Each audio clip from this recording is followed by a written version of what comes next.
Yeah, definitely very difficult to disagree. Hey, by the way, the trophy presentation should be happening soon, but we have a nice little break at the Etihad because we have Mark Ogden, Oggy, joining us from the Etihad. It's reasonably quiet. Mark Ogden, give me your overall reaction from today and, of course, the atmosphere as Manchester City prepare to lift for the third consecutive time the Premier League title.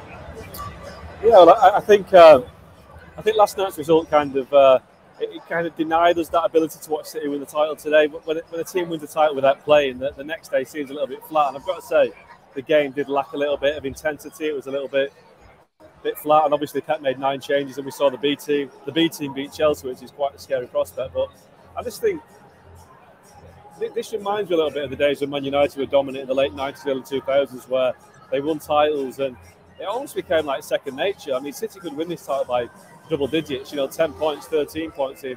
So I do feel now that Man City are getting used to winning the title, and yes, they've celebrated it and they enjoyed it, but I just wonder whether there's a little bit of, I won't say resting on the laurels, but when it becomes a little bit too easy, a bit too regular, that is when you've got to keep people engaged.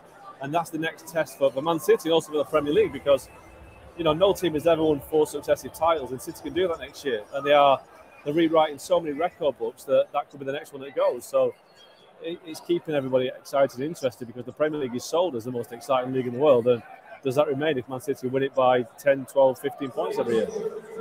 Augie, is the focus maybe a lot on the Champions League as well as the FA Cup, or is that a burden that Pep Guardiola welcomes? Is that a burden that the team welcomes? Because you mentioned, of course, that, a little bit of an anticlimax, because obviously the victory happened due to an Arsenal loss as opposed to a major victory today. But do you think that, that quest for the treble, is that a hindrance for Pep Guardiola, something that he just can't wait to get over? Therefore, why the Premier League is perhaps taking, I hate to say it, but third in priorities. What do you think? Yeah, I think you're right. I think there's a sense of impatience now about the club. They want to get the Champions League done and won. If they'd have lost against Real Madrid on Wednesday, this would have been a really kind of flat atmosphere, a real kind of after event, because they're so used to winning the league now. It's 5 and 6 years. It is all about the Premier League, the Champions League. There's a guy on the pitch with a banner which said the treble, 1 down, 2 to go. And that's what it's all about. The FA Cup's in 2 weeks' time. Probably win that, even though it's against Man United, and then it's the Champions League final. So I just simply can't wait now for June the 10th and the chance to beat Inter Milan. Inter, I should say. It's not Inter Milan. I keep getting told that by Gab. We're just waiting for that game. It's all about Internazionale. Janusz, any comments or questions for Augie? No, I mean, because I don't want to repeat myself. I think, as I felt, the success drives success in a way. And this season, as I've said, was maybe, I didn't think it was the best because of the fact that they've lost 4 games, that drew for 4 games. But I guess, Augie, maybe I do have a question, because just imagine, the rhythm of the season was a little bit different, right? The World Cup changed things. And okay, Manchester City has the squad to play every 2 or 3 days.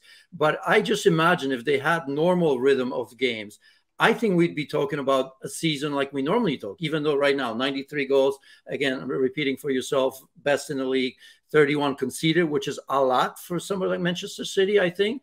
And so next season, given what we see, without even looking at who they may get, I just don't see anybody coming close. And I do think the motivation for next season is going to be that quadruple, because how else do you drive? If you Pep Guardiola, we're always looking for that motivation. What motivates these players to be so excellent season after season? That could be it, and a different schedule or normal schedule, no? Yeah, I think you're right. I think the World Cup has turned this season on its head. Some teams were going great until the World Cup and they've fallen away. I think also the fact that City didn't play Arsenal until, I think, February, or it was January. It was so late in the season when they played Arsenal for the first time. And that would have changed the whole momentum as well. I think Arsenal may be in a false position at the top of the league so far ahead because they hadn't played City and because they had a lot of tough away games at the end of the season. Liverpool away, Newcastle away, Man City away. So there's all these little factors come into it as well. And I do think if City were against a more experienced rival, if Liverpool, for instance, had been 8 points clear at the beginning of April, I think Liverpool would have gone on to win the league. I think Arsenal's inexperience and inability to close it out has probably helped City as well. But that's not taking anything away from City. They've won the title because they're the best team, the best squad, the most experienced. They just knew how to handle the running. But I think one thing we have to address as well, what I've noticed is that the negativity and hostility on social media and generally about the club winning something because of the 115 Premier League charges. That is a cloud that's hanging over the club, for good or bad. You know, Man City fans think they're being unfairly treated and that the charges are wrong, and City denied them vehemently. A lot of opposition fans say, well, you know, if you've broken the rules so many times, then you're winning it by, you know, ill means, I guess. So I guess until that is resolved now, there's going to be a question mark over this team, rightly or wrongly, you know, until it's clear. So, and that might take years. So are we watching the best team we've ever seen, or is there something that we don't know yet that we need to work out later down the line? So that's why there's a little bit of a strange feeling about this title win.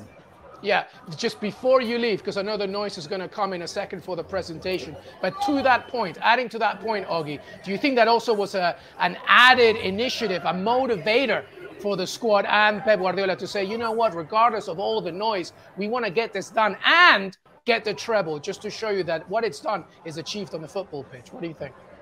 Yeah, I think he's used it as a kind of siege mentality. The world is against us. You know, he said at the time that he felt when the charges were applied that the other 19 clubs who were already condemned by their rivals. Now, the rivals won't decide if City's done right or wrong. It'll be decided by lawyers and legal people. So that was being a bit disingenuous by Pep. But I do think, yeah, of course it's used the motivation. And I'm pretty sure they won him with the Champions League for the same reason, that over the years, UEFA have applied charges and they haven't been able to get them to stick. So there is a sense of City having, you know, a war against the world right now. And of course it motivates them because they're winning something that they feel that the Premier League don't want them to win, you know. So we're getting the trophy lift shortly, and it's going to be presented by a former Man City player, Alex Williams, one of the, you know, goalkeeper from the 1980s.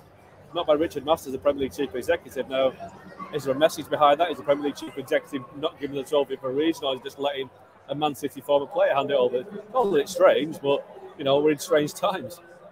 Augie, a question, because I mean, this is incredible in itself, right? Because, you know, with all these charges, I remember Pep Guardiola saying that, you know, if he knew that something was wrong, he would immediately walk away, right? And I'm trying to believe him, right? Because a lot is at stake with all these records, with the reputation of Pep Guardiola. Imagine if these charges are true. Players are a little bit different, because I always felt as a player that players are last to know, right? I mean, even though, because I'm sure as a player, you're trying to sniff it out because there is a lot at stake. Imagine if all these records go away and it's turning back. How realistic, I mean, how true do you think? Well, I guess you won't know. But how realistic is it that that's going to happen? These charges are going to be brought and, you know, proven right. Well, I mean, I think it's going to be. It'll take about 2 or 3 years. I mean, there are so many charges, 115 charges, and City, as they have done throughout the process, it started in March 2019. So we're already 4 years in. The City's lawyers have looked at every clause with a fine-tooth comb. So it's not going to happen quickly. So to your point about Pep, I do think that he might be concerned that his legacy, you know, could be tarnished by this. Pep Guardiola doesn't want his legacy to have a big asterisk next to it. You know, this is, you know, is he the Tiger Woods of his generation, this super coach that was just the best out there, or is there an element of Lance Armstrong and Ben Johnson? You know, we don't know, and I guess Pep doesn't want that hanging over him either. But so it's in everybody's interest for this to be dealt with sooner or later. But it is going to be later, and until it gets dealt with, City's supporters will say that they're being unfairly treated, and City's rivals or opposition will say, well, you've cheated. Now, neither can be deemed as to be true until it's gone through a thorough process. And that's the problem, the element of doubt. But, you know, when I'm writing about it, I have to mention the charges. You can't make it negative to the point where you can't praise the team and the football they played. It's a balance you have to strike, but it's an impossible act, because whichever way you go, balance or not, somebody will feel that you're siding with one side or the other, and that's not the case. You just have to be balanced and lay it out on both sides and just wait endlessly for this thing to be resolved. You mean you can't please all football fans, Mark Ogden? How dare you say such a thing? An absolute surprise, right? But as you said, these alleged charges, and obviously City denying them, is going to take more than just a season. But guess what? Mark Ogden, thank you so much for joining us. Augie, make sure to follow him on ESPN FC. All his content. Get home safe, most importantly, my friend. And don't say Inter Milan, Internazionale. That's it. It's hard to say that in a Mancunian accent, Elevate. I know. Just say Inter. That's easy. Bye, Augie. Thank you so much. Cheers, all right, guys. that's Mark Ogden. Mark Ogden from the Etihad, of course, with some excellent analysis as always. And I remain with my excellent colleague, Janusz Michallik, to, I guess put a bow on it then, because that's a good point there, Janusz, right? It's the unfortunate situation here is that we're not going to, whatever side you're on, whatever side of the coin you're on, whether you're an ardent Manchester City supporter or you're extremely for finding out what's happening, we're not going to find out for years to come, it seems. Oh, absolutely. And as I said, for players, they're just out there to play, right? I mean, they're not looking themselves how much they cost and how much they, how they were being brought, right? I mean, they have a task to tell Pep Guardiola, unless he's incredibly naive. I do believe that he probably doesn't know. Maybe he doesn't want to find out. I don't know, because I'm not in there. But, judging just what he's done and what the team is doing, it is incredible. It doesn't, however much they cost, you still have to make that team play in such way. I understand they're great players. Other teams have great players. You look at Chelsea and the sort of money they have spent, Arsenal spent, Liverpool spent. And not everybody plays in this way. But yes, to me, it's incredible, because here we are talking about one of the greatest teams, perhaps when it's all said and done, in the history of our game. And there is that cloud, there is that asterisk. And in the end, as a former player, I hope it's not true. But of course, until we find out, we'll never know. Nevertheless, we're here to talk about football. And this was another excellent season from Manchester City.